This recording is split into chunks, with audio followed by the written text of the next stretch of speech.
Pro-Am, Am, and the Teams Championship. All 4 titles to be decided on what we anticipate to be a very dramatic 60 minutes of GT3 racing. My name is Chris Stevens. Alongside me for one last time this season, it's George Morgan. George, I feel like a crit on Christmas Day. Well, good afternoon, everybody. What a pleasure it is to be here. We're here at Barcelona, Montemelo. 4 titles on a canvas painted here at Montemelo, and we can't wait. And taking his place up at the front end on the front row will be Christopher Haase, but did not take the necessary pole. In fact, sorry, P5 is where he started, but Dominic Baumann and Maximilian Paul up at the top. Of course, Paul landing Oregon right at the top yet again. Of course, Haase were going to take the victory yesterday, so they have a little bit of a mission ahead of them yet again. Obviously, this time with handicaps coming into the forefront on what could be a very, very special day of racing indeed. It's all set out in front of us here. The big question is, who is going to take the title? As you so rightly heard, the manufacturers, various different kinds, various different teams, various different drivers, alternate strategies, you name it, you've got it. Welcome to the International GTOpen. And the grid order looking a little shuffled compared to when we left it in qualifying. I was talking to Christopher Haase earlier, and he was telling me that there was some debate about people improving under yellow flag conditions, and it seems like Haase has dropped 2 places as a result of that as well, and Sam de Haan in 7th. Now, of course, he was leading the championship for most of this season alongside Charlie Fagg. This is how it looks. It's Christopher Haase and Simon Riker after their first victory of the season. Yesterday, have the championship lead by 3 points on drop scores to Diego Menchaca in the Motorpark Mercedes. This car, the Maximilian Paul Pierre-Louis Chauvet, number 63 Oregon Lamborghini, starting on pole position, is 3rd in the championship, 7 points back from Haase and Riker, and then Charlie Fagg and Sam de Haan a further 2 points back in the Optimum, number 69 McLaren, starting from 7th on the grid. This man, Dominic Baumann, partnering Mikael Pitamba this weekend in place of Reese Barr, who has decided to put his focus onto 2024. Fabian Schiller giving Faisal Al-Zubair a little bit of company in the car. And I'm just hearing in my ear that the number 17 Motorpark Mercedes, 2nd in the championship, due to start 16th on the grid, isn't actually on the grid, and I can look out the commentary box window now and tell you it's not on the grid. It's still in either the garage or the pit lane, but it seems like some drama has befell the Diego Menchaca Motorpark Mercedes. So we'll see what's going on there. Here's a look at Christopher Haase and the East Talent Audi, our new championship leader as of yesterday, but it looks like before the race has even started, there is championship drama already unfolding, and frankly, this season I wouldn't expect anything less. It has been one of the most topsy-turvy title fights I think I've ever seen, and certainly one of the most competitive that this series has seen. Sam de Haan, a man on a mission from 7th on the grid in the Optimum Motorsport McLaren 720S. 2 victories for him and Charlie Fagg this season, including the Spa Enduro, but they enter this on the back foot after not scoring points in yesterday's race. Charlie Fagg tapped from behind and taken out of the running at the very first corner while fighting for the lead. And de Haan has got a big mission here, but crucially, he and Menchaca going into this with no handicaps. Chris Haase and Simon Riker, as a result of their victory yesterday, will take 10 seconds, and Maximilian Paul and Pierre-Louis Chauvet still with 20 seconds of handicap to serve as well. And they're the ones starting towards the front of the order. So honestly, we have no idea how this is going to play out. And just looking further back down the grid, we've seen the top 2 in the AM grid there, Christian Kozanowski and Axel Jeffries. Pro-Am pole there was Milos Pavlovic, but there are still 4 cars in contention for the AM Championship, 3 cars still in contention for the Pro-Am as well, so we'll do our best to keep abreast of that. over the course of the race, but a lot still to fight for. This is the Pro-Am Championship leader going into this weekend, Eddie Cheever and Marco Pulcini. Congratulations are in order to Eddie Cheever. The new Mr. and Mrs. Eddie and Albie Cheever got wed last week. And, the honeymoon starts tomorrow, I'm sure, not before Cheever has a chance to fight for this Pro-Am title. And if they do so, it will be a first title victory for the Ferrari 296. Had that confirmed to me by AF Corsa earlier today. But they've got to fight off the Get-Speed pairing of Steve Jans and Axel Blom and the Olymp pairing of Karel Basch and Marcin Jedlinski first. Yeah, and the spectators now looking to get themselves set for what can only describe as a fascinating championship tussle. I'm sure they'll have their favourites, they'll have their backers. This grid is looking exceptionally busy as they all pass through and survey over the cars they're going to be taking to the track. Steve Jans with a great chance of his own to try and take a title of his own. Of course, Pro-Am in the fight. Very close if you factor in the drop scores as well. Only a mere 4 points separates himself and Eddie Cheever and Marco Pulcini. Axel Blom, big day for him as well, who's going to be subbing in for Steve Jans when the driver change window opens up later on. They themselves, 15 seconds handicap that they will have to face when they come into the box. So make sure you stay ready, folks. Obviously a lot up for grabs as we take a look at the empty grid space. Of course, Anthony Bartone right next to that Menchaca space that is meant to be filled by the motorpark car that came into the weekend leading the championship. I'm keeping my eye out on the pit lane, George. I can't see any action out there. Well, neither can I, and that space is looking as empty as it's ever been, and obviously surrounded by cars that are looking to gain big points, including this man, Giuseppe Cipriani, who has been absolutely superb towards the closing stages of this championship fight. Great to see him back as well, a former AM champion in his own right as well in this very championship. 63 points to his name if you factor in the drop scores, 63 as well, including net points, and right in behind that of Heiko Neumann and Timo Rumpkeil, who currently lead the championship. 3 points is all that separates Cipriani and potential title stardom. They're in behind as well, Kiki Saknana and Adam Osaka, who are looking for a big run, hopefully an improvement on yesterday. Adam Osaka not necessarily happy with the performance that he managed to pull out the bag, but he's going to hit the reset button, of course, boss at Get Speed Performance, and obviously looking ahead to a potential bright day in terms of the Pro-Am battle, but also even next year when they flood in more cars in 2024. Here's a look back at a very decisive race for the championship in yesterday's first race. It was Albert Costa getting right into the thick of the action. Carnage ensued at the first corner, and that left Charlie Fagg in the Optimum Motorsport McLaren stranded at turn 1 and out of the race at the first time of asking, and the motorpark car with an awful lot of work to do, except the motorpark car ended up picking up 2 penalties. Firstly, for this contact with Montemini that took out Mikhail Batamba along with him as well, and then he made contact later on as well.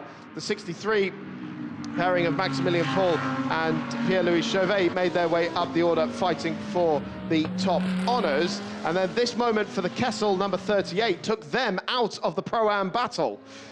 But it was Simon Riker who put in a mega first stint. Christopher Haase came out on top after the pit stop phase. A very timely first win of the season for the team that has been well within the championship fight all season long. Now they can add a P1 trophy to their honours for this season. This is what it's done to the championship standings. Christopher Haase and Simon Riker lead by just a single point to Diego Menchaca, but on drop scores it increases to 3 points, with Maximilian Paul and Pierre-Louis Chauvet slightly further back, and then Charlie Fagg and Sam Dehan 9 points back from the championship leading East Talent Racing Audi.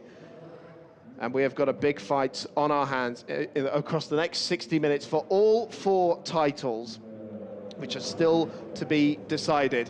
And it still looks like there is no movement from the Motorpark team. We could well be losing one championship contender before the race has even got underway. Yeah, and an unbelievable one too, because obviously off the face of coming into Barcelona, they were leading the championship coming into the very first race that we had yesterday. Of course, the complexion has changed with Haase and Riker laying claim to their very first win this season that would grant them the place at the top, and certainly are firm favourites to perhaps even take the crown in what would be a truly phenomenal story, seeing as East Talent, their first debut appearance in the championship, taking a first debut championship crown would be massive. Motorpark are chasing that same accolade themselves, having debuting this season on a full-time basis, of course, marking appearances last season as guest drivers back at Red Bull Ring and so on. But it's great to have the team representing here on a full-time basis here, this championship. But it has to be said that if Haase and Riker can pull this off, it could be sensational. The season finale is about to get underway. We've got 4 titles to be decided and 4 drivers going for the overall championship. Here's how they line up for the final time this season. It's Maximilian Paul, once again on pole position with the Oregon Lamborghini, 3rd in the championship. Alongside him, making his debut this weekend, is Dominic Baumann in the SPS Mercedes. The guest entry of Al-Faisal Al-Zubair and Fabian Schillen starts 3rd, alongside the 2nd Oregon Lamborghini, Dan Arrow, starting in 4th. Championship leader Christopher Haase lines up 5th for East Talent. Ricardo Agostini in 6th place. That's the only team to have scored points in every round this season. 4th in the championship, Sam DeHaan goes from 7th, alongside the AM grid leader, Christian Kozanowski, in 8th, then Axel Jeffries in 9th, and then the Pro-Am pole sitter, Milos Pavlovic, for the Benaldi Motorsport Lamborghini. 6th row of the grid will be Konrad Grunewald, and then the Pro-Am Championship leader, Eddie Cheever, for AF Corsa Ferrari, going from 12th. Lucas Dunner, they were on the Pro-Am podium yesterday. Steve Jans fighting for the Pro-Am title, he starts 14th. Anthony Bartone back in the car after missing out the last time round, and 16th should be Diego Menchaca, but that grid slot is still empty. Marcin Jedlinski also going for the Pro-Am title. Giuseppe Cipriani going for the AM title. Very action-packed 9th row of the grid there. Giorgio Cernichiotto in 19th, and then Adam Osaka, the get-to-be boss, lines up in 20th. 21st will be Stuart Proctor alongside Frederic Giuse, looking to end the season on a high, alongside David Fuminelli. Heiko Neumann, the AM Championship leader with Timo Rumpfkeil, then Oswaldo Negri, that's a new entry for this weekend in 24th. Dexter Muller lines up 25th alongside Nicola Rossi. He and Nicolo Schuro out of the Pro-Am contention now. Final car on the grid, looks like we've lost a couple, is the 27th car of Laurent de Meus. So we've lost 2 from our 29 car entry list. But the stage is set now. So much to fight for all of the teams fighting for the overall title. There is Diego Menchaca still in the box. Motorpark celebrating 25 years of competition. This team's synonymous with junior single-seater racing that have fielded such incredible names like Max Verstappen, Valtteri Bottas, Kevin Magnussen in European Formula 3 and the Euro Formula Open Championship. This is their first full season attack on a GT3 campaign, and it looks like it's going to end in tears for the overall championship fight. Yeah, it's looking pretty poor for them right now, being stuck in the garage and not being able to mark an appearance on the grid. Depending on what happens, whether they start in the pit lane or not, we'll have to wait and see. But there is Simon Riker, almost similar pictures, exactly the same from yesterday. Yes. Because he was looking really nervous as Haase was looking to close out the final stint. It'll be his turn, though, on this occasion, to take the latter stint here in this race, race 2. And of course, now as the stewards get set and ready to go, the grid clears up. It is now just a matter of the drivers and the cars. It all comes down to this, a formation lap that will take us through this entire circuit before lining up and getting ready for the rolling start that will usher in pedal to the metal for the final time in 2023. Who's going to take the title? Let us know, folks. I tell you what, I'm looking forward to this one. Chris, where's it going? Oh, I can't even possibly begin to answer that one. George, formation lap is underway. It'll be once again Maximilian Paul leading the field on this formation lap and on the opening lap towards turn 1. Dominic Baumann, he's been thrown in at the deep end, really. And we'll be starting alongside him on the front row of the grid. And what's astonishing is just we're looking at the front of the field. We've got so this is Diego Menchaca. He will start from the pit lane by the looks of it. So not sure what problem befell that car that stopped it getting out in time to make it to the grid, but it looks like he will start from the pit lane. So the fight is not over yet. I was talking to Diego earlier. He was incredibly calm about the situation he was in. He said to me, I've got a good feeling about this race, and so far it has not worked out for him. But of course, they've fielded in Albert Costa to partner Menchaca for this race. It has been Marcos Seibert alongside him for the majority of the season. Seibert combining his campaign with European Le Mans Series in LMP3. Last 2 rounds of that has clashed, so they've fielded in Albert Costa for this final round, and he's going to try and help them. But there is a reminder of how things look in the championship standings. Haase from Menchaca, from Haase and Riker from Menchaca, from Paul and Chauvet, from Fag and Dehaan. Yeah, very similar complexions as far as Oregon are concerned in terms of what's transpiring here towards the end of this season. Remember, they were in the midst of a championship fight at the end of last season against the Optimum Motorsport team, who are still very much in this fight as well. Charlie Fag and Sam Dehaan, whilst it will be an uphill task for them, they are fully determined and I'm sure prepared, ready to take on whatever befalls them here in this very final race of this championship. You could not get 2 more experienced individuals taking the helm of a car, certainly a McLaren 720S, then, well, you know, naturally in championship competitions it's always stressful, but those 2 can certainly manage it. But who will have the upper hand into turn 1? Maximilian Paul, of course, starting on pole position, the master of big moments. Remember his victory back at Hungaroring. Paul Ricard, they did the same as well, of course, tried to fight at the top end, and obviously we look back at some of their performances with great delight, including Red Bull Ring in race 1, not to mention a trip around Monza. It's going to be a spicy affair. All 4 teams return to fight for East Talent Racing, their first season of European racing, having only been formed at the end of 2021. And with Audi saying they're not going to be building any new cars, they'd love to win a title. Oregon, redemption, surely, from what has been a very tumultuous start to the season. They want to defend their teams and drivers championship from last year. Motorpark, first season in GT3 competition. They'd love to wrap up this year with a title to go alongside their many single-seater accolades. Optimum Motorsport also fighting for the British GT4 Championship at Donington Park this weekend as well. And they want redemption from last season's disappointment in the GTOpen. We are about to get underway for the season finale. 9 points separate the top 4 in the championship. It's lights out for the season finale. Maximilian Paul gets away very well from pole position. Surely he will lead going into the first corner, but Dominic Baumann is going to be challenging on the outside. The sister Oregon car is going to try and get up into 3rd place if he can get across there. The Ferrari in 4th place. Christopher Haase on the inside. Looks like he holds position ahead of Alfaisal Al-Zubair. Dominic Baumann getting very close to the front of Dan Arrow's car, and Christopher Haase getting boxed in there as the Ferrari tries to get around the outside and into 3rd place. That is Riccardo Agostini, who has had a lightning start. He's made up 3 places, and Haase having to go defensive now. He's got past Dan Arrow and up 1 spot into 4th. Yeah, we saw the getaway. Dan Arrow, oh, you crafty boy, trying to hold back Christopher Haase at the very start as those 2 tied up together. Of course, Maximilian Paul currently up at the front end. It's their job, obviously, to make that car as big as possible, as we now see. Certainly Dan Arrow sending it around the outside. He's being bullied here slightly now by Christian Korzanowski. And oh, Frederick Yusey. I think that's Frederick Yusey, it is. And the Olymp Audi as well. That's the one going for the Pro-Am Championship, 3rd in the standings there. So big drama for them on the opening lap.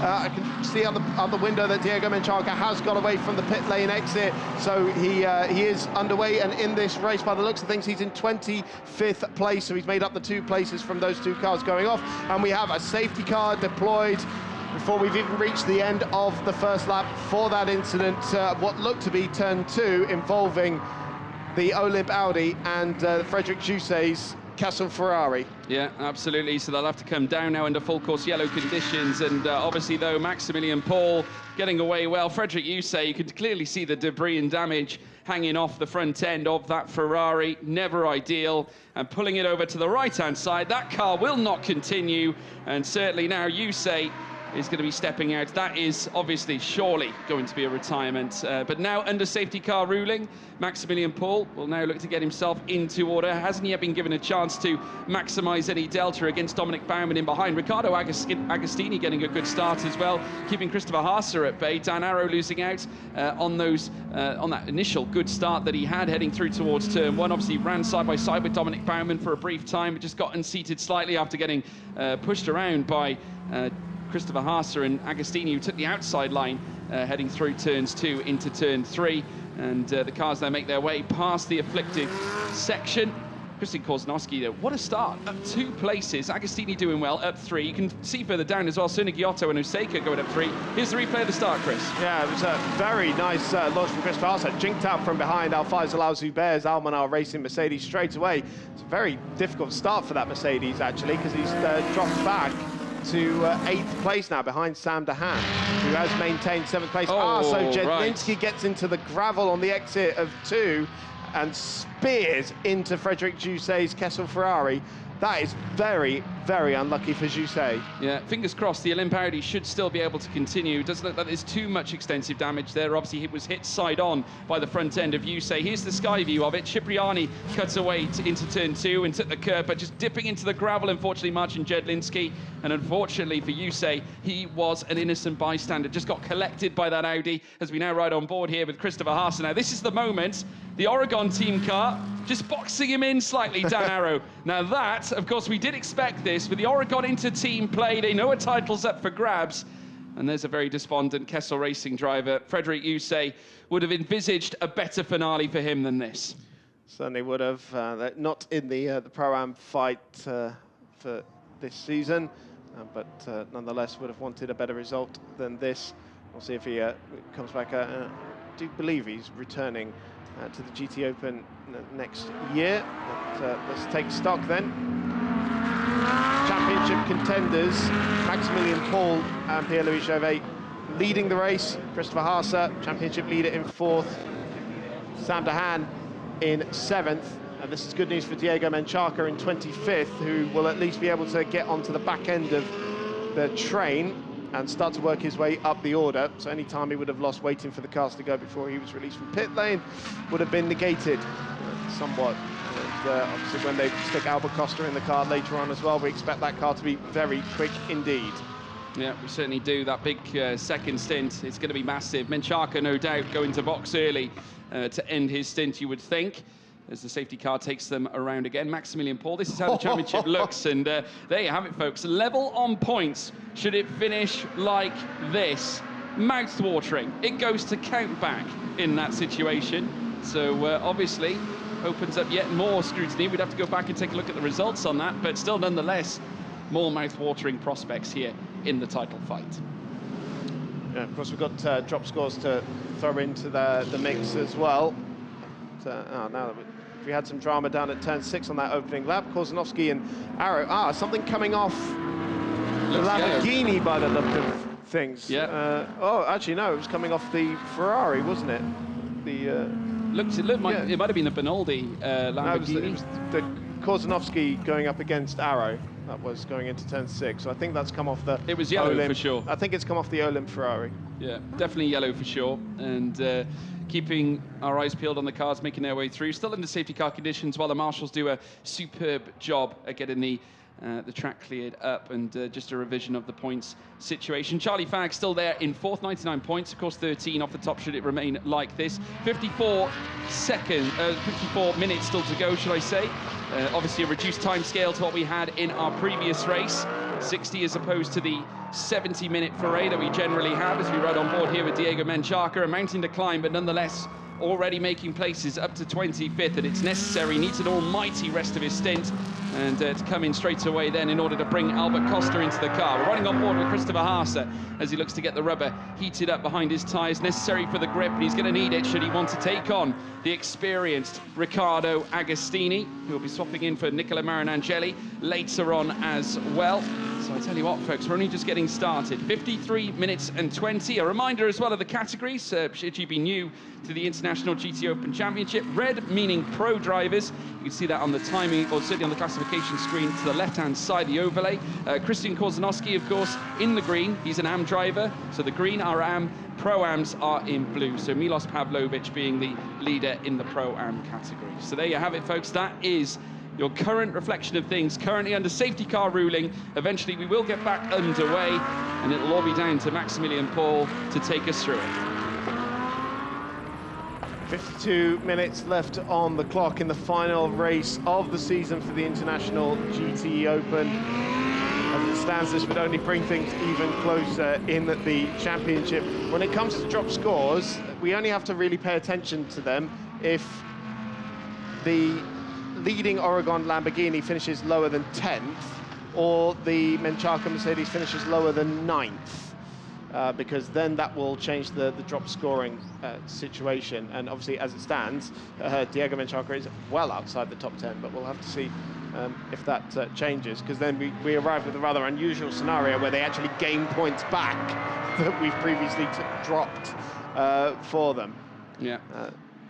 Absolutely. Of course, we did get to see as well Lucas Dunner earlier on. Did reasonably well in qualifying, this being his first weekend in GTOpen competition after quite a bit of time out, and marking his return, and has already cited rumours in the paddock that he will look to do a full campaign in the International GTOpen next season. As to whether that's going to be with Morten Stromsted, we're unknown at the moment, but there's a good chance we could see Lucas Dunner back with us on a full-time basis. Of course, previously raced under the GT Sport organisation banner back in the Euro Formula Open Championship, a very capable driver in his own right and a multi-time race winner in that series, and definitely an exciting prospect should he look to take on the challenge here in the International GT Open. Already proving though that he's more of a match to take this on, and looking to perhaps create more memories for himself. Currently sat 15th as well, ahead of Giorgio Sunaghiotto, and be looking to plough his Mercedes onwards and upwards, which certainly, with a man of his talent and potential, shouldn't be too difficult. Still under safety car conditions here while we get that incident from turn 2 cleared up. It was Marcin Jedlinski and Frederic Jousset coming to blows, but the safety car is in this lap. So we're going to go back to green flag conditions with, well, by the time we get around there, just under 50 minutes left in this final race of the weekend, and the championship battle will resume. We have Maximilian Paul leading Dominic Baumann, and then Riccardo Agostini, the top 3. Christian Kolzanowski currently leading the AM category, and Pro-Am being led by Milos Pavlovic, all inside the top 10. We'll get back underway shortly, where Sam DeHaan will look to make a move on Christian Kolzanowski, and then he's got to come up against the sister Oregon Lamborghini that I'm sure will do everything in his power to keep his teammate's title rival at bay. When is the moment that Maximilian Paul puts his foot to the floor and get this race back underway again? That looked to be the moment, and the 5.2 litre V10 roars into action as Max Paul puts his foot down, leads Dominic Baumann not by much at all as they come out the final corner. We're back underway for the season finale in Barcelona. Maximilian Paul leads, but look at Christopher Haase going for 3rd place. Riccardo Agostini going very tight to the inside. Kolzanowski going for a move on Arrow as well, but side by side for 3rd place. Haase on the outside line, and there's contact made there. Haase has to take to the escape road, as does Agostini. Haase, I think, is just going to come out ahead. Now, what are the stewards going to say about that? Haase's gained the place, but they both went off the track.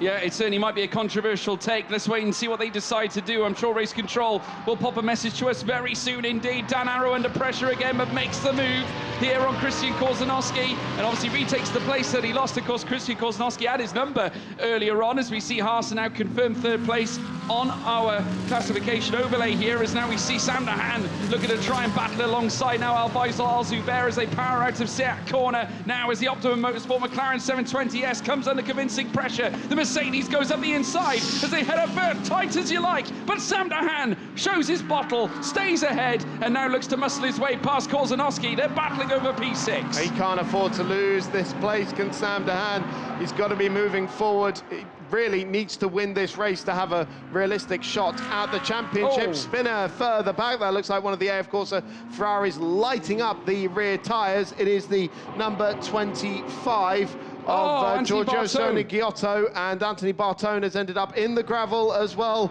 Will we go back under safety car conditions? There are yellow flags out at turn 7, so I wonder if Bartone and Sunaghiotto came together. We'll have to wait and see. Here comes a replay. Now, this was the moment between Haase and Riccardo Agostini. As you can see, Haase taken to the escape road. It wasn't really anywhere else for him to go, really. Had to take it because obviously Agostini was committed to the inside of the curb. But let's ride on board here with Haase. We'll be able to get a full-on view of this as well into turn 1. As you can see, Archie Bargy heading through, had to take the escape. as you can see. Now, this is the moment. Oh, my Bartone goodness. spinning in tandem. And I tell you what, they were very... Well, Adam Osaka was very fortunate. Oh, a couple of near misses. I think that's the new Ferrari that very nearly got caught up in all that as well. So, sensational moment. And the safety car is out. Well, look at that synchronized spinning there down at turn 7. Astonishing stuff, but we are back under safety car pirouettes conditions. than Swan Lake. Yeah. Incredible. Wow, back under safety car again for the second time in this race. Now, of course, this puts Haase and Riker back into a championship-winning position. But what is race control going to say about that move? They both went off the track. Contact was made. I feel like Haase gave him ample room, really. But, yeah, confirmation there. This would put Haase and Riker back up at the head of the championship. Currently with Optimum not scoring too big and Motorpark not scoring at all. Menchaca, by the way, has made up 5 places. Even though we were under safety car for, we were only green for a very short space of time, he's made up 5 places and is into 20th place. The next car in front of him is Nicola Rossi's Kessel Ferrari. And this is an ideal situation for Menchaca because the longer they're under the safety car conditions, it bunches up the field, gives him a chance to knife his way through the field even further and reduces the delta as well between himself and the race leader, Maximilian Paul. So when they make that crucial driver change, of course, Motorpark have no way near the infractions that, of course, Maximilian Paul's got to sustain. Obviously, the handicap's greatly affecting them, and the handicap greatly affecting the likes of Christopher Haase as well, if you consider the 10 seconds they've got. However, at Motorpark, they don't have such issues, so a great chance here for Albert Costa in the second half of the stint, should we remain under a lengthy safety car situation. Well, when I was talking to Rob McCourtnage from Optimum earlier on, he said we kind of expect to be leading the race after the pit stop phase because they are unhandicapped. And as you rightly say, George, we see Bartone's got it back underway. A little puff of smoke from the front tyres. Trying to get the stones out, I yes, absolutely. But, yeah, as you rightly say, George, this is not good news for Haase or Max Paul, considering they have quite hefty handicaps to take. And this safety car is preventing them from pulling a gap. This is the reason we're under safety car, by the way. Synchronized spinning from Giorgio Sernegiotto and Anthony Bartone. One ended up in the gravel. That's why we're under safety car, but he has got back underway. So I think it's just a case of clearing the track and then we'll be back green again. Yeah, for Menchaca, okay, it's keeping him in contention here in terms of the distance, but he also just needs to be making up places at this point. Yeah, we're only a small matter, I would say, 4 laps away from the driver change window. I mean, under safety car ruling as well, that will be a shorter gap, obviously. We're now 8 minutes and 45 away from driver change. In comes Anthony Bartone already, so obviously they might be citing some issues, perhaps. We did see him weaving on the straight heading down towards turn 10 to try and clean out the gravel from underneath the car, so maybe some necessary checks just to make sure everything's okay.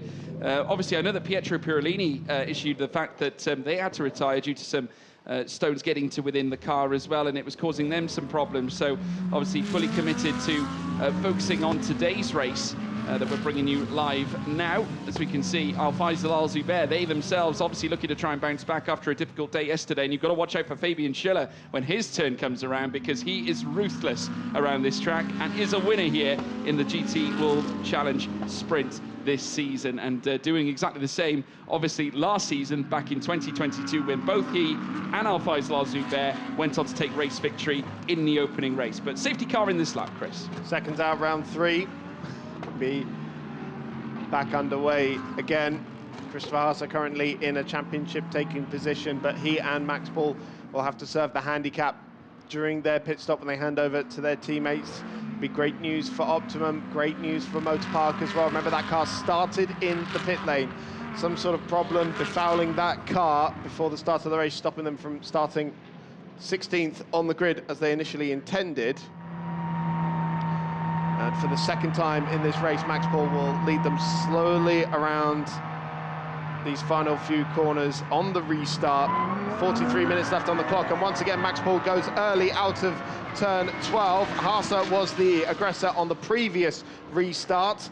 Doesn't look like it's going to be the same case on this one. In fact, Dominic Baumann actually looks quite close to the back of our race leader here, but we're back underway again for the season finale. Just under 43 minutes left on the clock, and Max Paul having to weave a little bit just to generate some tyre temperature, but he's got a comfortable margin going into turn one. Once again, Korzanowski and Dan Arrow going to go side by side into the first corner in their battle for 5th place, but Korzanowski not doing anything there, and Sam Ham waiting in the wings to take advantage of that as Giuseppe Cipriani looks to get underneath Animo Seika's Get Speed Mercedes. Giuseppe Cipriani fighting for the AM title. Yeah, absolutely right indeed. And obviously for Christopher Haase, you're trying to get yourself in front of Dominic Baumann as well. You want a straight crack here at Maximilian Paul. Obviously at this point needs to try and usurp the Mercedes that sits in front of him here. Riccardo Agostini currently sat in 4th with Dan Arrow in behind. He's currently covering off Christian Korzanowski, the leading AM driver, having a fabulous race right now. The Baron Motorsport car also of Axel Jeffries facing some scrutiny here from Milos Pavlovic, who leads the Pro-Am class at this point. Down the inside here from Jeffries, who looks to go aggressive in towards first. Could not quite pull it off as they now take the climb, heading up through towards Campset. It's Paul, Baumann, Haas, Agostini, Arrow, Christian Korzanowski, Dahan, Alzubair, Pavlovic, Jeffries as well. Lines up in 10th place with Eddie Cheever, who's battling for the Pro-Am title here today as well. Diego Menchaca looking to try and force his way past the Proctors. Can't quite do that as he makes his way out of turn 9. Yeah, he's dispatched of Niccolo Rossi on the restart already, looking at the back of Stuart Proctor for 18th place. If you're looking at Axel Jeffries in the AM car and wondering why on earth he's in an AM car, well, it's because Philip Barron, who normally sits in that car, is out with shoulder injury, and because Ernst Kirkmeyer, the other driver in that car, is over the age of 65, they're allowed to have a gold driver in that car, such as Axel Jeffries, and maintain their AM status. Very timely for their fight in the AM Championship, and we can see he's on the back of Milos Pavlovic, currently 2nd in his class. Max Paul leads Dominic Baumann into the first couple of corners. Still Riccardo Agostini is sticking on the back of Haase for 3rd place. We're on board with the Audi Works driver now, looking at the back of Baumann. That was a big swapper there for the Audi as he went through the right-hander of turn 3, lost a little bit of ground to Baumann, the Austrian driver, sitting in 2nd place, fastest lap of the race. Unsurprisingly from our race leader, his gap is 0.8 of a second over the SBS Mercedes. Yeah, Maximilian Paul putting on the burners as well, and I tell you this, Dan Arrow doing a splendid job in front of Christian Korzanowski. Did not get to race yesterday, obviously due to Pirolini having to retire the car. Arrow making his first appearance in race trim here this weekend. But look at Sam Nahan having a splendid drive as well right now, 0.3 away from Korzanowski himself, and keeping Al-Faisal Al-Zubair, who, might I add, a very capable driver behind the wheel of that Mercedes, and is going to be handing over to Fabian Schiller later on. They make the descent downhill, and as we see, riding on board here with Sam Dahan, heading down now in towards turn 10. So you can see flashing of the brake lights as well as he looks to try and sell a move this time, or taking a lot of the inside of the curb as he looks to try and follow the Olymp Racing Ferrari make its way up the hill round this next right-hander at Bank San Bedell. Could this perhaps give him a chance to perhaps open the door heading out of turn 13 and 14? Remember how high speed this straight is now. They've taken the chicane away. This means that you can essentially carry the speed all the way around from the top of the hill at turn 13 all the way down, almost requisite of the Algarve at the very start of the season as they now make their way down the straight. It's still Paul out in front, consolidating his advantage. Haase closer to Baumann, but take a look at the gap between Arrow and Agostini. These 3, or should I say 4, careering away. Yeah, 2 seconds back to Arrow in 5th place. And this is the other Motorpark car that's running in the Pro-Am that's currently 4th in class there. They were on the podium yesterday, and Motorpark also represented in the AM category. They are the championship leaders going into this weekend, but they're currently 7th in class. And Sam Dahan, rather than putting the pressure on Korzanowski here, it seems to actually be more focused on what Al-Faisal Al-Zubair behind him is doing. It seems to be a lot of understeer in that McLaren as Al-Zubair looks up the inside into turn 5, and this would be very suboptimal for Sam Dahan if he was to be passed here by the Almanar Racing Mercedes, who's still looking up the inside into 7 and 8, and Dahan just able to fend off the Omani racer for now. Yeah, this is certainly not a situation Sam Dahan wants to see himself in, because of course if they do touch, obviously it will lead to potentially both cars going out at the same time. Both these cars suffered that fate at the very start of race 1 yesterday.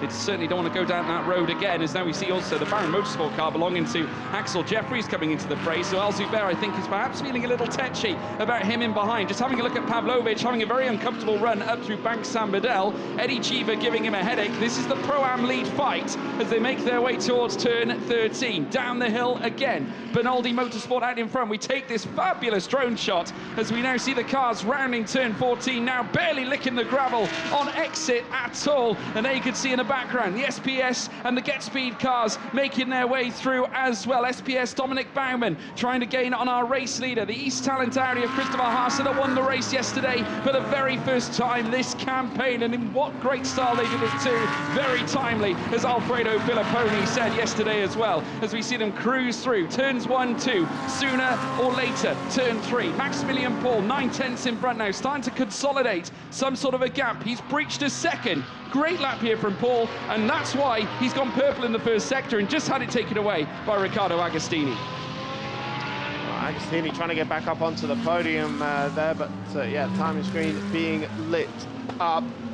Still Dehan is absorbing the pressure from Alfazal Al-Zubair, and Axel Jeffries has made his way past Milos Pavlovic. Eddie Cheever now leads the Pro-Am standings, so Pavlovic lost 2 places there, one of them in his class, and gives the championship leader the lead in this race as well in terms of the Pro-Am category. And Axel Jeffries now setting his sights on Alfazal Al-Zubair as well for 8th place on the back of this train of cars, with currently being led by Dan Arrow, Korzenowski behind them, the AM race leader, championship contender Sam Dehan in 7th, then Al-Zubair, Jeffries, and Milos Pavlovic here. Looks like he's going to lose another place because he's got Conrad Grunwald all over him for 11th place, and a little tap there through turn 12.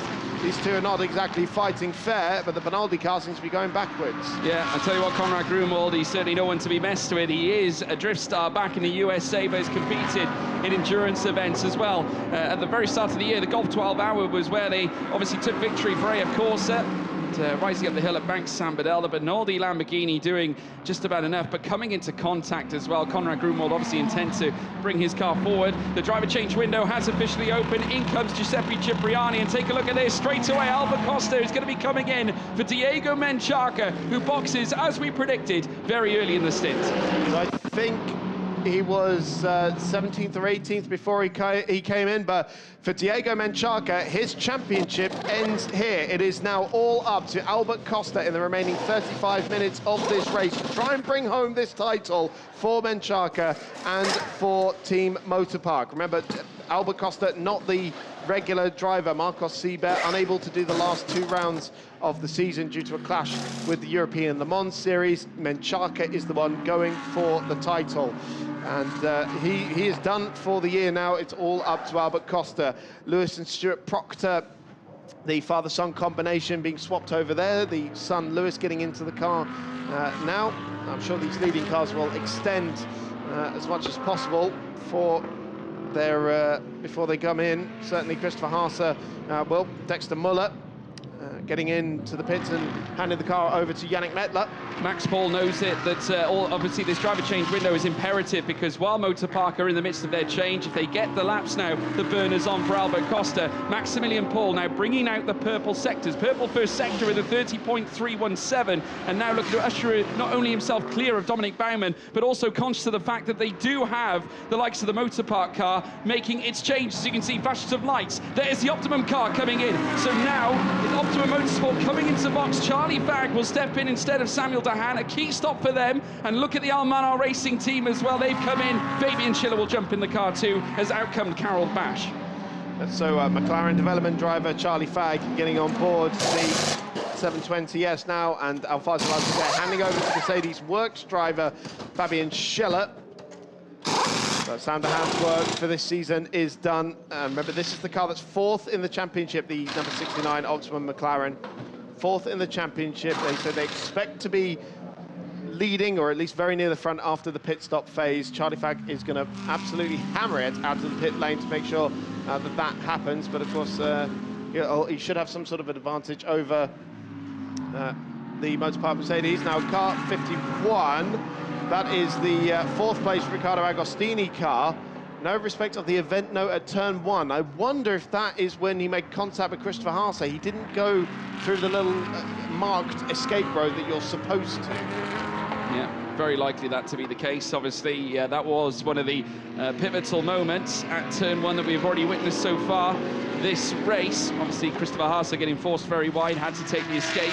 And Riccardo Agostini not taking the right, correct escape route that you're supposed to take, as now into the pits comes one Oregon car. It's certainly going to be Maximilian Paul coming into box for Pierre-Louis Chauvet. So that's our race leader. Perhaps an effort to perhaps cover off what Motorpark, Optimum and everyone else are doing. So a chance now for Chauvet to bring what he can from single-seater racing into GT3 prospects. Could this be the decision that clinches them the International GT Open title for a second consecutive season? Fresh set of boots going on that Oregon Lamborghini. Pierre-Louis Chauvet climbs on board, the young Frenchman from Avignon. Converter from single-seater racing, having dipped his toe into the GT world last year with Super Trofeo and GT4 European Series, and now finding himself a very nice home with Lamborghini as well as a young driver.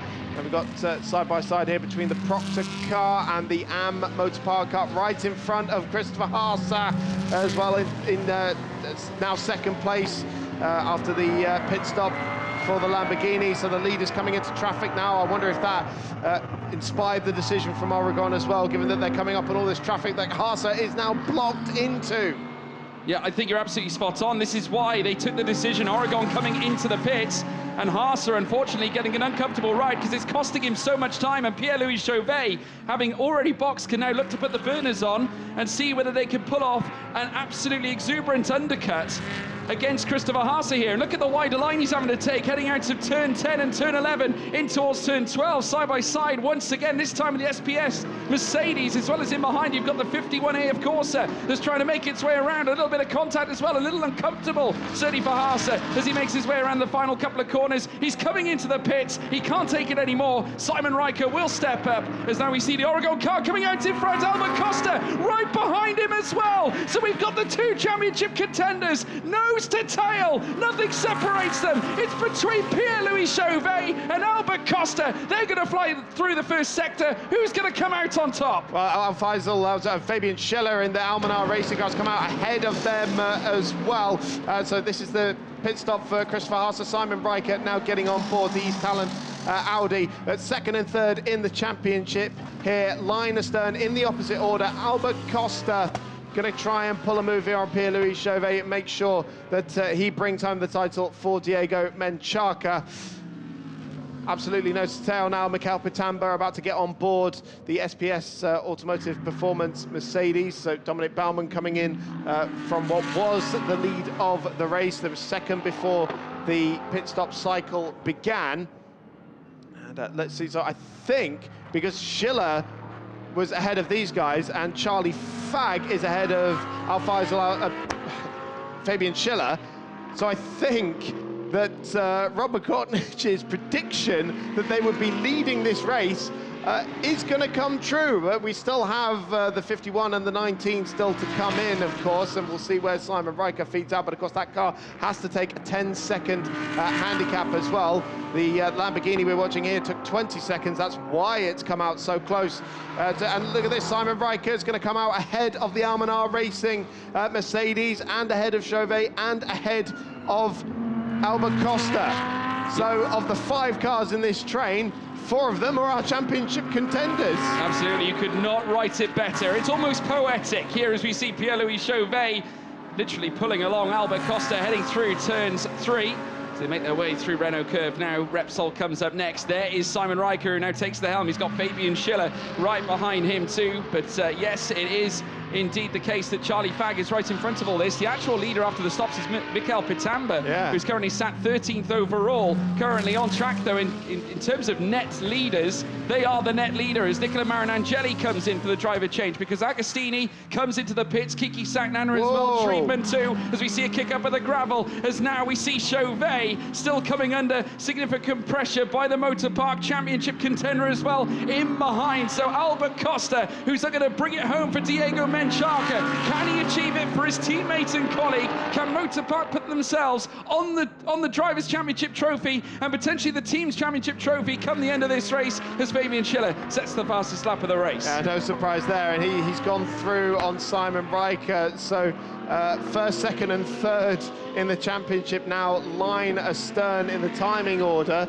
The gap between Pitamba and Fag is 5 seconds. Here is Charlie Fag now. I think a net second now. Just saw a glimpse of the SPS Mercedes there. Has the net lead. We'll see where Marin Angeli comes out in all of this as well. He's going to come out behind them.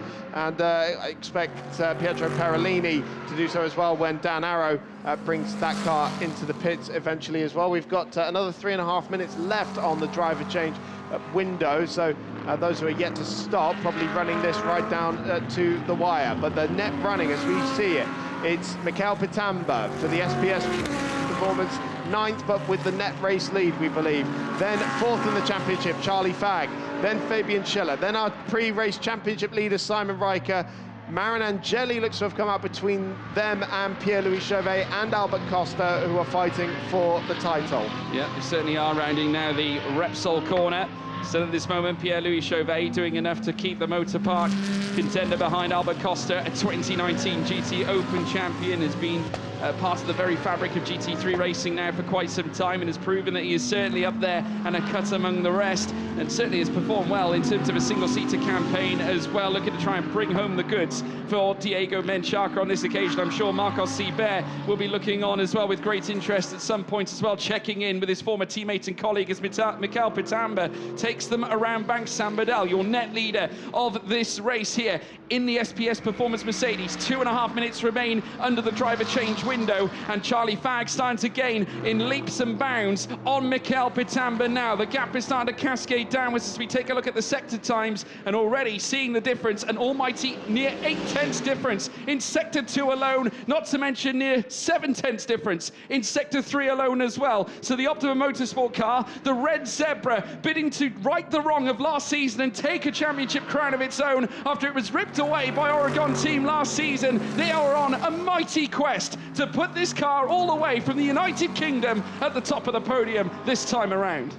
Yeah, the gap has come down quite substantially. It's now just 1.7 seconds. It was 5 seconds last time we checked into it just a couple of laps ago. So Pitamba's going to come under very big pressure here from Charlie Fag in the next few laps. Charlie Fag going for the net lead of the race. This is what this Optimum team needed to do in order to really put the fight on for the championship. But at the moment, I don't think it will quite be enough as we're coming up to the last minute or so of the driver change window. We've got a flurry of cars now coming into the pits. Pietro Parolini about to get on board the number 19 Oregon Lamborghini. Dan Arrow stepping out. He was leading before the stop. Stanislav Jedlinski is going to take over from Christian Korzanovsky. And Kirk Meyer going for the AM title, taking over from Axel Jeffries. Marco Pulcini taking over from Eddie Cheever in the Pro-Am lead.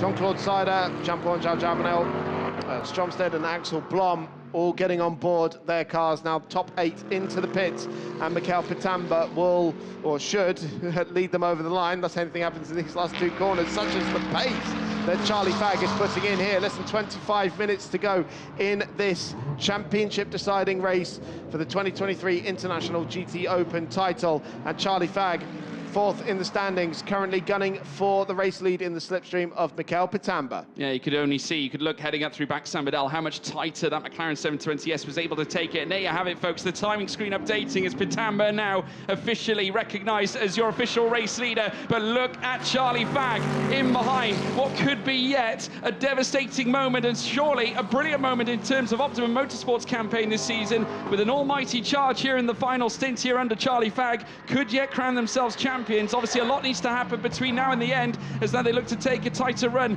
heading through the Repsol corner. Pitamba now is going to come under some really serious pressure as they now dip down. Another look here from Fag, who looks to try and sell a dummy. It did not fool Pitamba on that occasion, who looks to try and hold the line heading out of Seat corner. They're going to take the climb up through towards Firth. A kick up of the grass as you saw the earth being flown up from the back of the Silver Arrows as it now makes the climb. Remember, a victor back at Monza after the race when it was taken away away from the 296 belonging to Marinangeli and Agostini. They've celebrated race wins in the past, but could have this one ripped away from them. At the helm here of Charlie Fagg as they now make the descent down the hill. Turn 10 coming up. The Red Zebra looking to score big time here, and with a brilliant third sector, could tee up a run heading down through the home straight. Petamba soaking up this pressure at the moment. Race winner at Monza, as you alluded to there, George, but Charlie Fagg is practically pushing Petamba out of turn 12.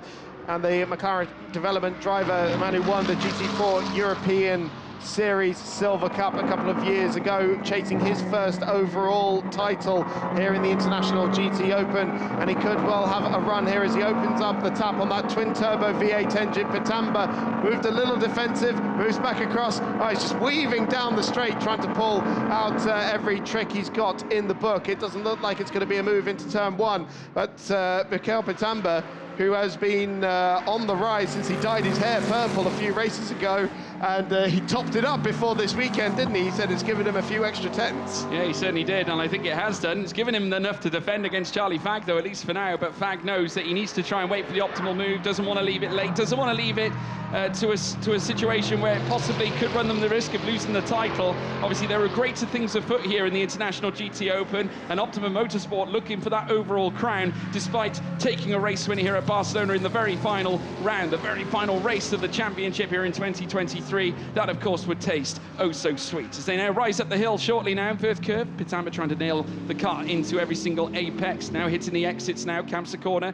Coming up next, the Red Zebra, looking on in behind, as aggressive as ever, Charlie Fagg, who of course has brought them much success, as Sam Dehane, of course, have tasted defeat and heartbreak as well. We allude back to Hungaroring Ring, where it happened on that occasion too. Has a look down the inside, here again here on the Silver Arrows Mercedes, as once again Petamba's forced to go defensive. Charlie Fagg now looking aggressive. Look how close they are together, tight as they like, heading through this next right-hander, heading through back Sam Bedell. 2 corners left that will take them down the home straight, and the Zebra, looking menacing, all dressed in red, is now causing problems for Petamba. And this move for Charlie Fagg, if he gains the extra 3 points from moving to second to first, that would put them level with Haase and Riker, and on countback they would take the title. So this is a crucial move that is about to be made here by Charlie Fagg, if he can get past Petamba, or if Costa can move up on Pierre-Louis Chauvet in front of him. But this right here is for the championship. Charlie Fagg needs to take the lead. He certainly does so, and he's going to stay primed and ready on the back of that Silver Arrows Mercedes, heading right through this next lap at Petamba, despite his brilliant efforts in trying to marshal off every attack that Fagg has laid across him. Of course, surveying every aspect, surveying the way he drives, Fagg analysing every move this Mercedes makes, heading through now in towards Repsol still. In the background, Fabian Schiller was seen in picture coming through in all this as well. Of course, if you are Charlie Fagg right now, Schiller is going to be a huge danger later on. A look down the inside, heading through Seat as they very nearly touch nose to tail once again, but putting the throttle back down still, and Charlie Fagg can smell an opportunity. I don't think he'll take it just yet though, or will he? Heading in towards Firth, Petamba's just got enough of his car right in between him and every single apex. You've got to give him credit. Superb driving from the young man. That's so close, absolutely loving this. But a nice wide line there for Charlie Fagg on the way into the high-speed right-hander of turn 9. And Petamba recognises again that an attack is coming. And Charlie Fagg with a dive up the inside here into turn 10. No way through just yet. And still, the young South African racer who turned 20 just a few weeks ago is repelling the advances of Charlie Fagg, who has proven to be one of the fastest drivers in this field as a McLaren development driver. But this is the championship on the line for Fagg and Dehane. If he takes the lead of the race, he will level himself with Simon Riker and Christopher Haase, and on countback would take the title. And once again, coming down the straight, Petamba moving across just a little bit, but Charlie Fagg looks a little bit closer there. The car shaking in the turbulent air of the Mercedes, but still when they get into turn 1, it is the Mercedes leading the McLaren. Yeah, and again, another second brought in by Fabian Schiller. It was 5.6 before. It's now come down by 1.6 seconds. Schiller is going to work. Obviously, they missed out yesterday on the chance of perhaps taking yet another race win at this very circuit, exactly the same way they did it back in 2022. This time, though, they'll have to try and do it here in race 3, but this championship has delivered us plenty. Pietro Pirolini having a stunning drive as well. He's currently sat in 4th and 2.3 higher than Simon Riker at this point. There's Riker now, who's trying to defend here. Well, this is the other thing. Riker's got damage there on that back corner. The other thing that can help Fag and Dehaan here is if Riker starts losing places, and he's got Marin Angeli, Pierre-Louis Chauvet, and Albert Costa breathing down his neck. So he would have to lose 3 places, and so if 3 points. So if he fell down to 8th, then that would make the difference. Or if Fag takes the lead here. Well, there's an opportunity here. Either way you look at it, the spectrum is wide open as now we see Fag try and nail into the inside, heading out of this next section. Pitamba trying to do everything he can as they rise up the hill through towards Bank San Medel. The Silver Arrows doing a sterling job under the tutelage of the South African, who's trying to keep this car right on the grey as they make their way down through turn 13 again. 14 to come. Charlie Fag looking to execute as now we see the moment where the damage might have occurred. Oh, big moment there for Marin Angeli, skipping across the gravel at turn 8. Very nicely collected. Oh, contact here between the Benaldi and Lewis Proctor's Greystone McLaren. That's Samporn Jaljavanil and the Lamborghini. But bumping bodywork down the straight. Here's where the bodywork damage may have occurred. Did Marin Angeli get into the back of the Audi here, trying to get the undercut on the Audi? Might well have just been the case. Yes, that's a better angle of it. So, but I'll tell you what's going to spur Charlie Fag on. Oh, they were side by side through turn 3, but still it's Riker ahead. That's why, because Marin Angeli got out wide. But what's going to spur Charlie Fag on here is the fact that Fabian Schiller is only 2.7 seconds back now. It's 1.6 now. 1.6, so he's closing in on them. He needs to make this move on Pitamba. He definitely does. He's getting really tight now, and Schiller knows what's at stake even for himself. He obviously wants a race win, and right in the wrong for him yesterday. Obviously with Fag, bigger exploits. If you're Pitamba, you'd love to take your 2nd race win in a row, certainly round by round, should I say, on track. And certainly in this case, there's a great chance that can happen for the Silver Arrows Mercedes, and certainly managing to consolidate a gap now that's exceeded over a second now here at this point. As now we rejoin Simon Riker, who's trying to keep Marin Angeli behind him here, rising up through Verth Curve. You can just see the bodywork hanging off on the rear left of the car as they make their way through now, through Kamsa. You can just see it just shredded off the side there. The bodywork coming away from the actual shell of the car itself as we see further back. Obviously him coming under attack from Nicola Marin Angeli, who once again takes an aggressive line, heading through, and I think a little nudge in the rear again from Marin Angeli. And now, while all this is actually going on here, we got Pierre-Louis Chauvet in behind, who's only 4/10 away from Marin Angeli, again getting pushed in the rear here. Marin Angeli not leaving anything up to question. He wants to get past this Audi, but at what cost here, Chris? A 5-second time penalty for the cars fighting for the Pro-Am lead in the meanwhile, but let's focus on this. Oh, Marin Angeli again skipping through the gravel in the final corner there. This is the biggest race of Simon Riker's life aboard that Audi. The championship bears on him keeping these cars at bay, or Charlie Fag not making it through into the lead of the race, and still he is half a second behind the race leader Mikel Pitamba, and Riker still managing to fend off these cars. Albert Costa going to try and move forward. 3 of these cars that are involved in the championship fight, the Audi, the Lamborghini and the Mercedes. Currently it would go the way of the Audi. Yeah, and once again Charlie Fag 3/10 away off Mikel Pitamba as well at the very head of the field, so it's getting close either which way you look. I tell you what, depending on how this swings, it could be devastating for his talent at the same time, because even if they lose a place, obviously Fag would ideally like to get past just to rubber stamp his possibility of winning the championship. 3/10 though away from Pitamba, who's done a stellar job. Lewis Proctor jumps Jean-Claude Sada as well, as we now see Pierre-Louis Chauvet trying to defend against Albert Costa as they rise up the hill now at Verth Curve, and Albert Costa, who's obviously just looking for, in his own right, for an opportunity, maybe taking a little bit more care on this occasion, but Charlie Fag, who's not going to be looking to wait around much longer. There's Fabian Schiller in behind, who's looking to join the party. 2 cars might become a 3-car scrap here with 14 minutes and 30 to go. They come around turn 13. Fag now looking desperate, looking now around the final corner at turn 14, heading down the main straight. They'll go again for yet another lap here in the International GTOpen. Lap 22 will conclude. Lap 23 set to begin. Enter now Charlie Fag as he looks to attack Mikel Pitamba. Patemba. 14 minutes left on the clock, and Schiller is lapping a second quicker than these two cars in front of him. Still, Charlie Fagg cannot find a way through. He needs to clear this Mercedes before Schiller arrives on the scene. He seems much quicker through these first couple of corners. A little bit more drama in the AM Championship there. Kirkmeyer, fourth in the standings going into this one, has got a 3-second time penalty, but this lead battle is going to determine the championship. If Riker manages to hold on to 5th place ahead of Maranangeli, Pierre-Louis Chauvet and Albert Costa, Charlie Fagg needs to win this race to win the title on countback. It would draw him level with Haase and Riker. You cannot write a better script than the one we have had this season. If a movie director tried to sell this to a studio, they'd reject it for being too ridiculous. But this is what we've had this year, a championship like no other. 4 teams going for the title. They were separated by just 9 points going into this final round of the season. And look at this, Albert Costa could be in a position here to challenge the Lamborghini of Pierre-Louis Chauvet going into turn 7, but Chauvet covers it off, and Riker still soaking up the pressure from Maranangeli behind, who we know is not afraid to get his elbows out. This is for the lead of the race. Charlie Fagg practically pushing the SPS Mercedes through turn 12. A little nudge there as he finally drew up alongside. Arriving on the scene now is Fabian Schiller. He knows he's got no time to spare. Coming up on traffic now as well. Can Charlie Fagg use this to his advantage? He's as close as he has been, and the car of the number 52 AF Corsa Ferrari slightly getting in the way there, but Fagg, I think, was caught up, and Schiller's the one with the momentum down the straight. Fagg now pulls out to go past the AF Corsa car, the back marker, but 3 cars separated by just half a second across the timing line, and Charlie Fagg needs to make the move as Patemba goes a little bit wide, but now he's got to look in his mirrors as much as he's got to look in front. Schiller going for the move on 2nd place here, trying to get around the outside.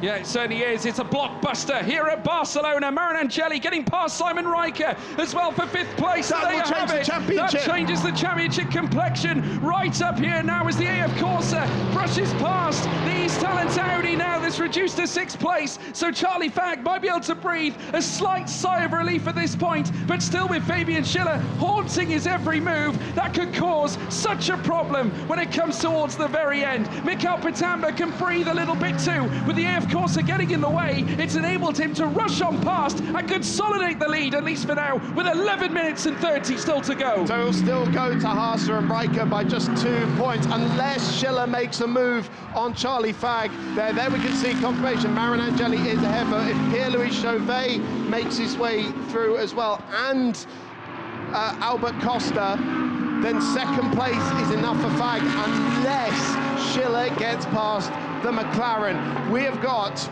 2 cars fight. It's basically come down to the East Talent Audi as it stands and the Optima McLaren.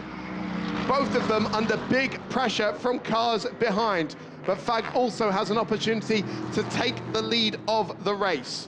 And if he does so, he will secure himself the title. It will be more than, it will not just put them level now, it will put them ahead. And Albert Costa's made his way through on Pierre-Louis Chauvet into 7th place. So that changes things up slightly for them as well. That gives them an extra point, but would not be enough for them to take the title. Yeah, and also Charlie Fagg getting his lasso ready on the back of Mikael Patemba. He's trying to pull himself back to within the reaches here of that Mercedes right at the front. The McLaren 720S looking dialed in. I look back, this gives me memories, of course, of last season, where, of course, we saw Joe Osborne and Nick Moss trying to bring home the title for Optimum Motorsport. They unfortunately could not succeed on this occasion, but Charlie Fagg and Sam Dahan looking to right that very wrong, and with Fagg now at the wheel of the car, it's his job to bring this home. Here is the provisional standings. Christopher Haase currently sat on 109 points with Simon Riker. Of course, Samuel Dahan on 107 with teammate Charlie Fagg as well. 2 points is all that separates them. Don't forget, though, drop scores need to be applied. That's what I've got as well, George. I think so. That would be the champion. This is how Albert Costa got past Pierre-Louis Chauvet. Is he going to do a nice undercut here? Lovely move up the inside. We saw him do something similar in yesterday's race. Much tighter line through turn 12, and caught Chauvet napping a little bit. Much wider line into 10 as well, helping out. Just draw alongside a little bit, fighting some oversteer there. That was a little nudge, actually, but I don't think it affected things too much. So yes, at the moment it would still be Simon Riker. 6th place is good enough. This is how Marinangeli got through. So it was coming up behind Jedlinski's Olymp Ferrari, and Marinangeli managing to squeeze through. Very opportunistic move. 9 minutes to go. Can Charlie Fagg take the lead of the race, and in doing so, the lead of the championship as well? It would put, they're currently scoring 107. Oh no, Pietro Perolini has put it in the gravel. Could potentially have a safety car here. We could have a safety car. That would change things dramatically, because currently there is a 15-second gap between Schiller and Marinangeli in third and fourth. That would bunch them right up. But Perolini's gone off at, looks like, turn 10. That's where the yellow flags are. We'll wait to see if we're going to have a safety car in the final 8 minutes of this race. And Simon Riker coming under big pressure. Albert Costa's gone through. And of course they've gained a place from Perolini being off as well. So we've got to redo the points once again. It looks like Chauvet's going to find his way through as well. So Riker back into sixth place. Safety car deployed. Safety car deployed. 8 minutes left on the clock. Oh, Chauvet's going for a move. Chauvet's going for a move. He hasn't seen the safety car boards. Yeah, will that be legitimised? I'm not quite sure. Obviously, the yellow flags weren't necessarily wavering that sector. He's given back the position, so well done there to Pierre-Louis Chauvet, allowing Simon Riker back the place. Obviously, not necessarily to the betterment of the Oregon team at this stage, but obviously under race and track conditions, given the fact that we've got the yellows being waved here at this point. Mikael Pitamba can breathe a little as well, but while this safety car is out, you can only fathom it's only going to be out for a short period of time. Obviously suspect with Pirolini being off. I'm sure he can right himself here at the latter stages. Obviously it hasn't been an easy season for Pietro Pirolini or Dan Arrow. They've had their own cases of misfortune as well, not to mention the extreme crash back at Red Bull Ring, and naturally coming back here this time around as well. They're going to try and recover and at least give their best account here in the final round of this championship. There is Fabian Schiller, who is now joining the back of Charlie Fagg. Now they've caught up with the safety car. Mikael Pitamba still spearheading the front end. It's a sea of pro cars, right from P1 all the way down to P7, with Marco Polcini still leading the Pro-Am fight ahead of Nicolo Schiro, and Jean-Claude Sada leads the Am classification. And I'll tell you what as well, George, with Costa now in fifth, that puts Menchaca on 107. That would draw them level with Optimum and only 2 points behind Riker and Haase. And with this safety car, he's going to be right on the back of Marinangeli and Schiller and Fagg as well. There's still a chance here for that Motorpark car that started from the pit lane to end up on the overall podium. And now was this the moment? Oh, this was when the Motorpark car got through on. No. There was Perolini spinning at turn 12. So, he's gone up against. He's gone up against Marinangeli, I think. I think so. Yes, I believe so. 51. Oh, dear. Yeah, it's the 51 of Nicola Marinangeli inside. Rumbled over the curves. There wasn't a huge amount of room there, to be quite frank, but they did get very close. Whether a little twitch from Pirolini. Again, it is Pirolini coming together with the car of Nicola Marinangeli. We've seen that a few times this season. We've just seen it again here at Barcelona as well in the final race of the season. And now the clock comes down to the final 5 minutes and 30. Pirolini coming into the pit lane as well, just to have his car checked over. Whether that's going to be a retirement as well, I'm not quite sure. They did yesterday after the incident with Jamie Stanley and Marco Polcini. But under safety car conditions now, we're coming into the final 5 minutes, which would essentially, even if it ended on the next lap, maximum of 2 laps left to go.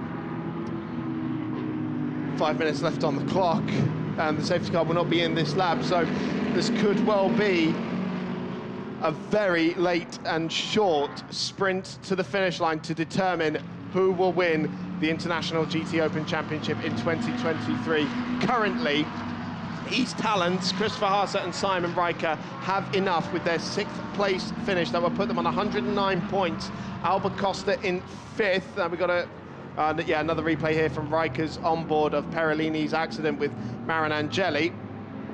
And Albert Costa going through as well at the same time. So Costa in 5th, Charlie Fagg in 2nd. That would tie them on 107. Currently, Team Oregon not scoring high enough. They're only getting 4 points for 7th place at the moment. That will put them on 101, 8 behind the East Talent Audi, which as it stands, will be champion in just over 4 minutes' time. But that could all change if we go back green again. Yeah, it certainly will. Obviously still under safety car conditions for now. Obviously we're just getting word that apparently Nicola Marinangeli, his team manager, has been asked to come to race control, so that incident is under investigation. So now we've got the case of if the 51 gets a time penalty, that could promote Costa and Riker into a different position. But I think as long as Riker moves forward, they should still end up champions. We haven't even considered the Pro-Am battle at the moment, but it is Marco Polcini leading that, so they would take the title. Safety car in this lap. The Pro-Am title would go to the AF Corsa Ferrari as it stands, and 61 Jean-Claude Sarda and Conrad Grunwald would take the AM title as well, because Timo Repkal currently only 5th in class. That would give them wow, that motorsport team has led that class pretty much since the start of the season. I think all season long, in fact. So that is that's an astonishing late change there. But we are going to go green again. We will have 2 minutes of running left, so 2 laps of racing, I think, to determine who will be the International GTOpen champion in 2023. It's our 3rd restart, and this time it's Mikael Pitamba who will lead Charlie Fagg. This is an opportunity here for Fagg to take the lead of the race, and with it, the championship as well. When does Pitamba put his foot down? He does so now for the final 2 laps of the International GTOpen in 2023. We are back racing green again, and Charlie Fagg is nowhere near in a position to challenge Pitamba down into the first corner and take the lead of the race. Albert Costa looking to move forward on Marinangeli here. That would give them extra points for the championship. They're going to go side by side into the first corner, and Marinangeli holds on to the place for now, and Simon Riker coming under big pressure still from Pierre-Louis Chauvet. I think a 7th place finish would be enough for them to hang on to the title by just 1 point, and they better hope so, because it looked like Chauvet was coming through on the inside. They are side by side. Albert Costa looking to come through as well, and he gets through into turn 4. Chauvet through as well, so Costa up to 4th, Pierre-Louis Chauvet up to 6th. Yeah, he certainly is, and pedal to the metal for the 4th time in this race has certainly deterred many, even the likes of Marinangeli losing out to Albert Costa. Now Pierre-Louis Chauvet goes ahead of Simon Riker. He's going to be looking to charge immediately on Nicola Marinangeli as well. Now you can see penalty of 5 seconds for causing a collision going to Nicola Marinangeli as well. So he's going to drop down the order some more, inviting obviously the rest of the cars through, including the likes of Chauvet and Riker as well. As they now round Kamsa corner, it's still Pitamba who leads the way. Charlie Fagg in 2nd place with Schiller now going for the move down the inside, now heading through towards turn 10. Side by side now, Schiller going for the lead as well. He's looking for 2 for the price of 1. They come through back Sommerdale, Mercedes v Mercedes. Mikael Pitamba putting his best foot forward, trying to defend the place, but outside here from Schiller, there's gravel flicked up at the back as well. Sensational moment, enter back Charlie Fagg. Oh, he tried to get up the inside of the final corner there, but there was no way through. This is great news for Riker and Haase, and Albert Costa trying to get through. He can get on the podium here if he can capitalise on Charlie Fagg's poor momentum. Final lap of the race in the International GTOpen in 2023. Albert Costa going for the podium. That car started from the pit lane, but he won't get around the outside there on Charlie Fagg. I think at the moment this is enough for Haase and Riker to take home the title, but if Costa can get on the podium, that might change things. It could well do. They're getting tight together as well, heading through the Renault corner. It is literally nitty-gritty here on the final lap, and Mikael Pitamba, who has done a sensational job, no respar with him this weekend. It's Dominic Baumann for the very first time this season, and I have to tell you, it's been an absolutely sensational performance from the young pairing. Carol Bash moves ahead of Lewis Proctor as well for 10th place on track, and also moves into the Pro-Am podium, P3 in the Pro-Am classification, but still Pitamba takes them through towards Verth. Fagg now dropping away from Schiller, as now Costa looks to try and launch a charge, and here's the provisional standings. Diego Menchaca will win the title. Yeah, I was just finishing off the math myself. Diego Menchaca would be champion if it finishes the way it is. So Costa doesn't need to pass Fagg unless Riker moves up a place as well. He's got but Riker would move past Marinangeli with the penalty that Marinangeli has. It's got 5 seconds. If he hangs on to this, within 5 seconds of Marinangeli, I think this would be it. We're coming up to the final 2 corners of the race. This is absolutely astonishing. But for the second time this season, Mikhail Pitamba will be victorious in the International GTOpen. It's the final weekend of the season, and SPS Performance are victorious. Fabian Schiller is second, Charlie Fagg is third, and by the looks of the Motorsport team, I think that has crowned Diego Menchaca champion in 2023. Yeah, they got very close. Congratulations, Mikhail Pitamba and Dominic Baumann.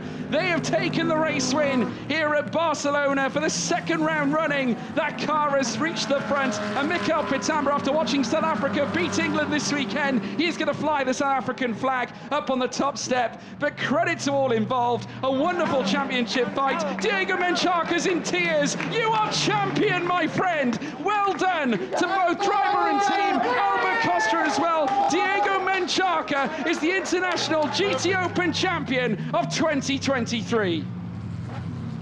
Incredible scenes indeed. And I have to tell you, congratulations too has to go to the likes of Marco Pulcini, who really did bring their best towards the very end, and now have come out Pro-Am winners still. They will take the Pro-Am championship. The Am championship, though, a very different complexion, with the likes certainly we've seen a mix-up right at the very end as well, because of course we saw in the AM classification Jean-Claude Sada and Conrad Grunwald who were looking to fight, but they've registered across the line in 20th as well. But Haase, here's the provisional. Looking at the scores here. Yeah, no, I've been working this out as well. Because of Marinangeli's penalty, they're actually tied on points. Christopher Haase and Simon Riker are champions on countback. Countback champions, East Talent Audi pairing of Christopher Haase and Simon Riker. Four second place finishes against 3 for Menchaca. That makes East Talent Racing champions in 2023. Sensational. That is stuff. Absolutely astonishing. Mikhail Pitamba and Dominic Baumann are victorious, but they have the same points.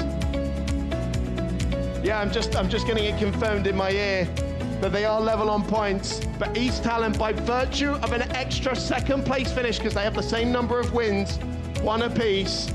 Christopher Haase, Simon Riker, East Talent Racing are champions in 2023. And Diego Menchaca, what a fight. But my goodness me. Take nothing away from Diego Menchaca. I mean, he gave it everything, as well as Albert Costa. I mean, what a performance, what a championship fight.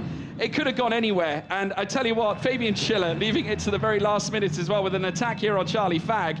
Mikhail Pitamba, we forget about this young man as well, who has stepped up and defended to the hilt since the driver change period. Just take a look at this side by side as well. Fabian Schiller very much off the track. We're making his way through past Charlie Fagg, heading up through Bank San Bedell.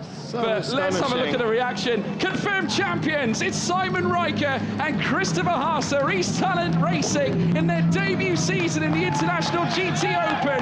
They are champions of 2023. The celebrations at East Talent Racing will go on long into the night, I am sure. And Simon has just realised that he has been crowned International GTOpen champion of 2023. The whole team has absolutely erupted. Christopher Haase has arrived on the scene. Peter Riker, the team owner, getting in there as well, celebrating with his son. And astonishing.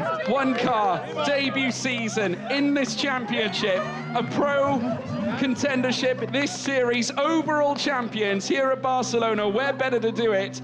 And it's Simon Riker and Christopher Haase. But how about this from Mikhail Pitamba? I hate to say it to you, Chris. South Africa have won again. Yeah, he hasn't let me forget this all day, but this South Africa win I'm pretty happy to see, to be honest. That's an astonishing. This boy has just been growing in confidence in the very early stages of his GT3 racing career. I mean, was doing DTM Trophy last year and is just growing in confidence, Mikhail Pitamba.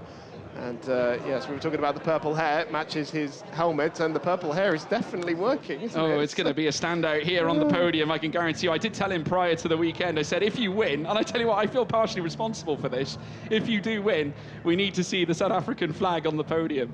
So without any shadow of a doubt, I did that just for you, Chris. This is lovely as well, because obviously Pitamba couldn't celebrate on the top step of the podium in Monza because they inherited the win after the race. But now he's going to get to celebrate on the top step, and rightly so. That's an astonishing drive for him. It almost fixes the situation from last time. Polcini and Eddie Cheever as well. After getting married, he's now a champion in the International GTOpen Pro-Am classification. The Ferrari 296 takes a Pro-Am championship, and we believe that it could be their first championship as a manufacturer. That is the Ferrari 296's first championship win globally, I believe. And yeah, that's astonishing. Eddie Cheever gets to add another Pro-Am championship to his roster. Of course, he had the GT World Challenge Sprint Pro-Am champion from 2020 there, but his first one with Marco Polcini. He's been doing 3 years of Ferrari Challenge before stepping here into the International GTOpen. What a race. Here is your top three. Charlie Fagg and Sam Dehaan did their best, couldn't quite take the championship. Third in the end for the Optimum Motorsport McLaren. Second place goes to Almanar Racing, Al-Faisal Al-Zubair and Fabian Schiller. But the race winners from SBS Automotive Performance for the second time this season, first time on the road, Dominic Baumann and Mikhail Pitamba. And they're downstairs with Alfredo. And we are with our race winners, Mikhail Pitamba, Dominic Baumann. Mikhail, second win of the year, and this time you can enjoy it even more, a crazy race. Yeah, it was really crazy. Dominic gave me the car in a great position. I managed to hold off the two absolutely quick guys of Charlie Fagg and Fabian Schiller. It was a huge effort, and I just want to say thank you to the team. They really worked hard last night to make sure that the car is back to where it needs to be. Yeah, thank you to everybody watching. I really appreciate it. It's for everybody that's been with me the whole time. Really appreciate it. And Dominic, you came at the last race and you won. Yeah, I mean, yesterday I would have loved to drive some laps after 1 year not driving in a race car, but quali was already amazing. I think it was the starting point for a good race. And today I tried my best in the race, gave it on P2. After the pit stop we were P1, and Mickey did an amazing job fighting against these two guys with safety cars and whatsoever. So I'm really happy, and a good start again back into racing for me. Well done, guys. Thank you. All the best. Well, what a sensational interview as well. Timo Remfkarl does take the championship with Heiko Neumann for Team Motor Park in the AM classification too, so a fabulous effort from him, and I'm sure he'll be absolutely thrilled. But I tell you what, take us through the highlights, Chris. I've just about caught me breath. So this is highlights from the championship deciding race.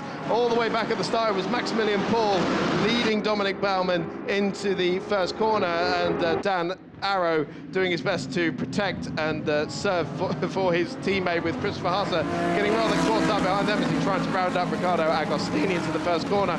And we had this big spin for Marcin Jedlinski, which took out Frederic Jousset as well. We were on safety car for a little bit. Sam Dehaan came under big pressure from Al-Faisal Al-Zubair in the early stages of the race. He managed to hold on to position. Then we had this synchronized spinning here from the of course of Ferrari and Anthony Bartone's Get Speed Mercedes. That put us back under safety car conditions. Christopher Haase handed the car over to Simon Riker in a very good position indeed, and he was just about in a position to hang on to the title despite some swapping and changing. This moment for Pietro Perellini, making contact with Niccolo Marinangeli, unfortunately took him out of the race. Albert Costa made his way through as well, and despite his best efforts, he was charging through. This move on Marinangeli, we thought would put him in a position to win the title, but the one more place was needed to put him ahead. They were tied on points in the end, and Fabian Schiller doing his best to take the lead. It was a very aggressive move for second place, tried to take the lead at the same time as well with only a lap to go. But Mikhail Pitamba soaked up the pressure beautifully and took the victory.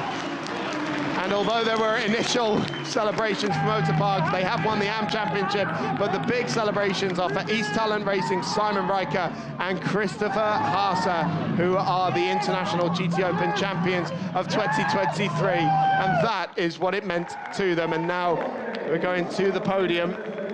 And well, hopefully we will see our championship guys up there for this one. But Sam Dehaan and Charlie Fagg, they've put together an astonishing season, finishing third in this race. They've won 2 races. They've led most of the championship. They can be exceptionally proud of what they have accomplished in this season. And I sincerely hope they'll be back to fight for it again next year. I'm sure without a doubt. You know, Optimum Motorsport, they really do deliver when it comes to bringing a great race car to the forefront. Obviously, Charlie Fagg and Sam Dehaan would have probably wanted that little bit more.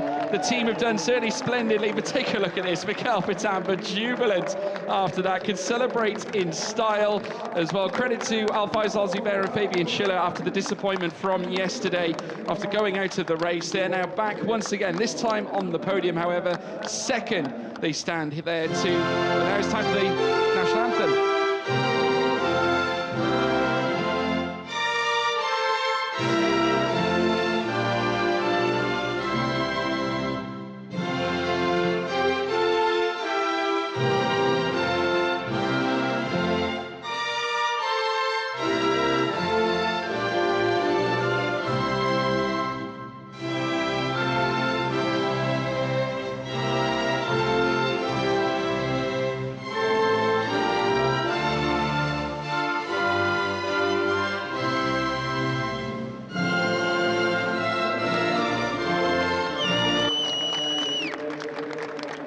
Congratulations to SBS Automotive Performance. And Mr. Santamaria, the director of the Circuit de Barcelona Catalunya, will present the trophies, first of all, to the third place team. They look despondent with that, and I'm sure they will be disappointed with today's result, not taking the championship, but I think on reflection, they will be very proud of what they have achieved.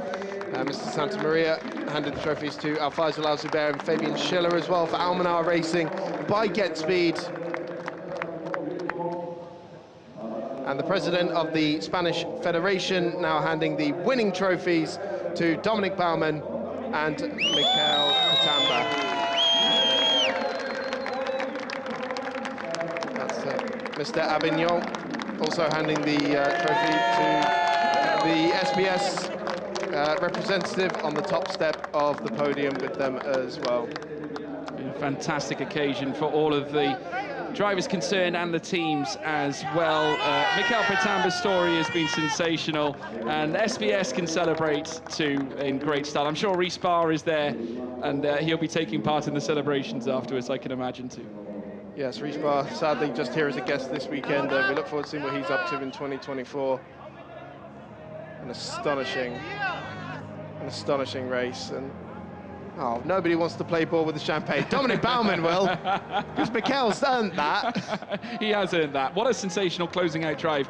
I mean, with all the championship that's been going on, we do forget a little bit about Michael Pitamba's sensational defensive effort, because of course Fagg did have a go at him right through towards the very end, and even right through to the final lap, and even with Fabian Schiller coming into the fray as well. It's a lot for a young driver to take on, but credit to Michael Pitamba. He did a sensational job. Yeah, he certainly did, especially a driver of Fagg's caliber as well.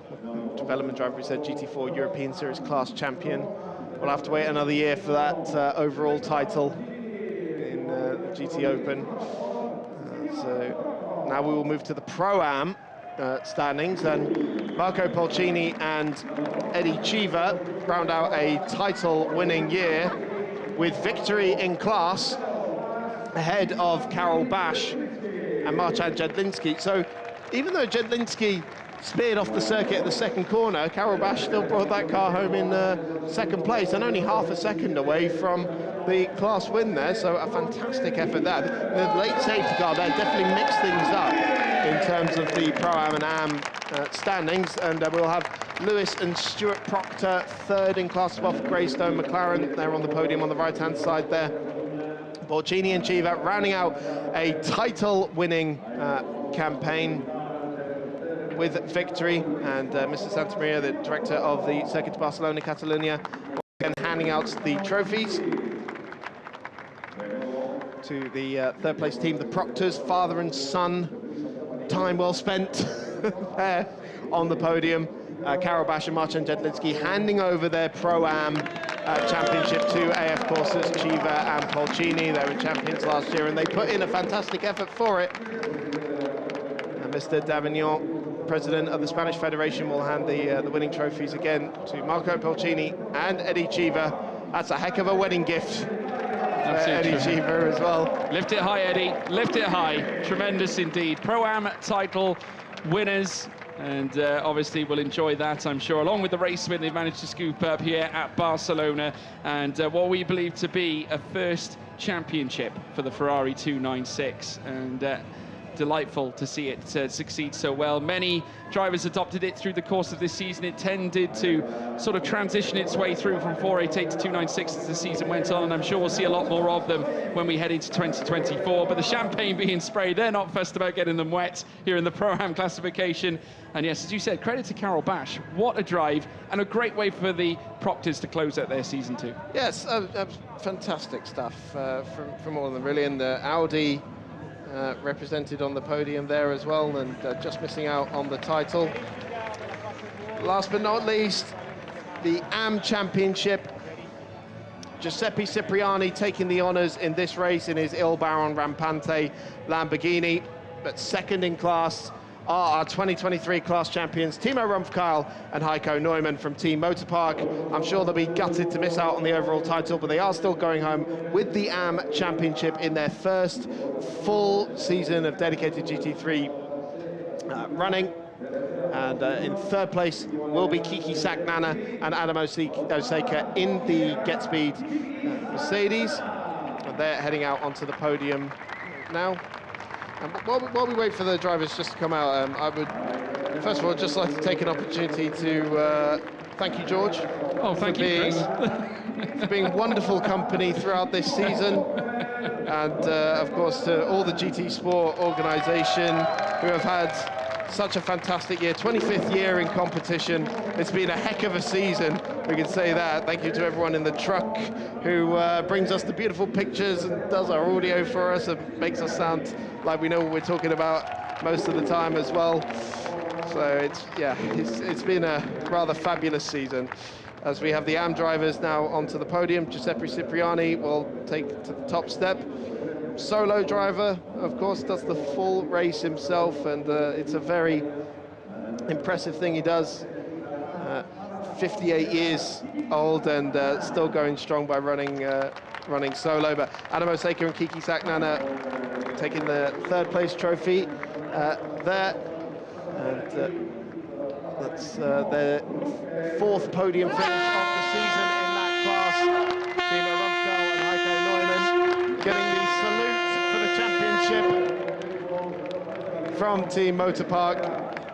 And the president of the Spanish Federation, Mr. Davignon, handing the winning trophy again to Giuseppe Cipriani. That's back-to-back class wins for Cipriani. Yes. It's a perfect weekend for him.